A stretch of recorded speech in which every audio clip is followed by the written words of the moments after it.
This morning I am going to surprise my husband with a special egg casserole that has sausage gravy in it. So I've never made it before. We'll see what happens, but I think it's going to be pretty delicious. I'm going to start off with shredding some cheese.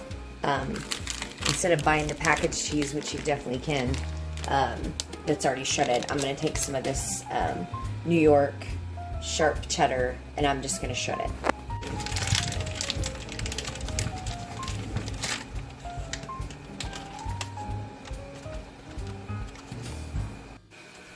Next, I'm going to take a pound of sausage. I like the Jimmy Dean regular, and I'm going to put half of it in my cast iron skillet, and I'm going to do the other half in a Dutch oven pan on the stove top.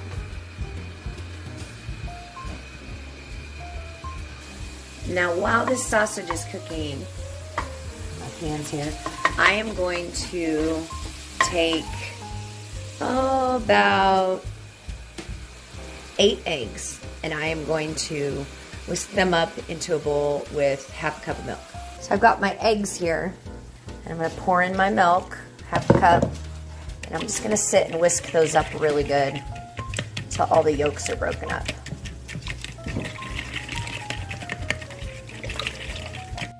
Okay, next I took the sausage that was in the cast iron skillet and I put it into the Dutch oven, and I'm going to tell you why I did that. I did that so the cast iron skillet has that sausage grease in the bottom of it for when I go to make the next step, which is probably the best part. What breakfast would be delicious without butter, right? So I'm taking 2 tablespoons and I'm going to put it in the cast iron skillet.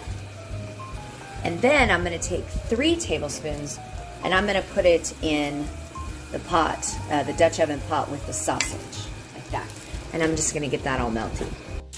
After that butter is all good and melted in the Dutch oven, I am going to pour a layer of O'Brien hash browns. That's the ones with the peppers and the onions. I'm going to pour a layer of that on top of the butter in the cast iron skillet.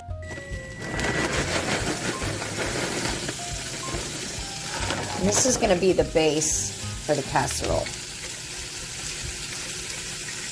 I'm going to cook them up first and get them brown because I don't like soggy potatoes in my casserole. Put a little bit more in there. My next step for the gravy is going to be to put 5 tablespoons, and I just use tablespoons from the drawer, 5 tablespoons of flour in with the butter and the sausage.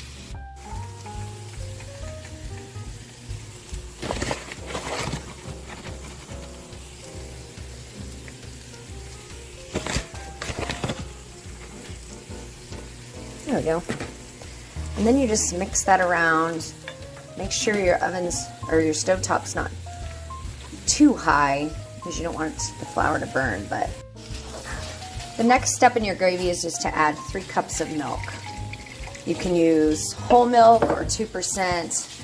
I do not recommend using skim. And I turn this up then at that point to about a 7, and I just sit and stir and watch the gravy get thick.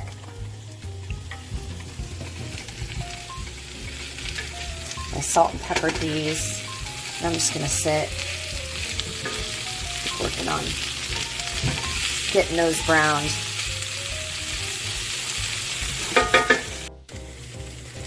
Now that I've got my hash browns nice and kind of crispy, I'm going to take that off the heat because I don't want them to burn. And I'm going to sit and I'm just going to keep stirring this gravy. You can see how it's already starting to thicken up until it gets fully thick. And I'm going to take my egg mixture that I've added salt and pepper to, and I am just going to pour that right over the top of that.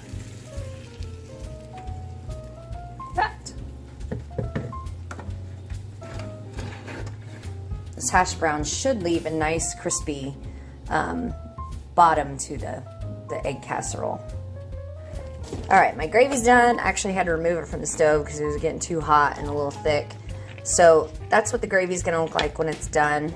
You gotta add some salt to it. I just add salt to taste. I can't tell you how much is in there.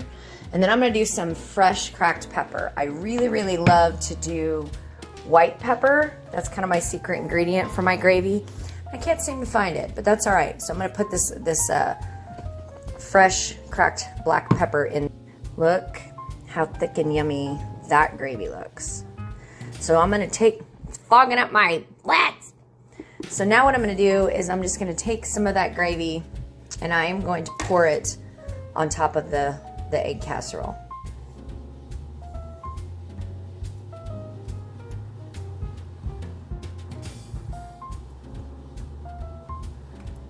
Right on top. And it looks a little weird because it's like you're putting a liquid on a liquid.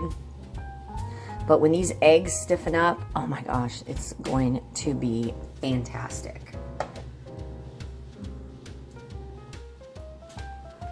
Next, we're gonna put the cheese on top. Remember, it's gonna be extra melty and delicious because it's fresh grated and it doesn't have all the sawdust and preservatives in it that keep the cheese from sticking when they're in a bag. So I've got my egg bake here in the cast iron skillet. I'm gonna pop it in a 350-degree oven and I'm gonna check it after 20 minutes. So I've got that in the oven now. I'm gonna start to clean up this mess here and we'll just see what happens. I mean, this is not something that I took a recipe from anywhere. It's just something I'm kind of doing. And but honestly, some of the best things I've ever made have come from just taking ideas and throwing them together and saying, let's see. So this is what we've got. Ah, and you'll know it's done because the middle's firm and the eggs are like scrambled and not runny. So there it is. Here's the moment of truth. Let's see what happens.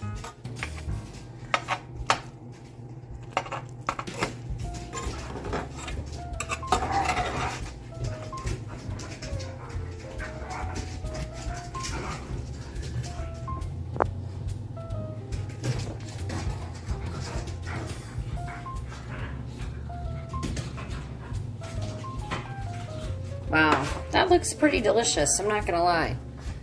I made this for my husband. It's not for me, but since I am the non-critical food critic, I'm not gonna criticize myself, I'm gonna try it.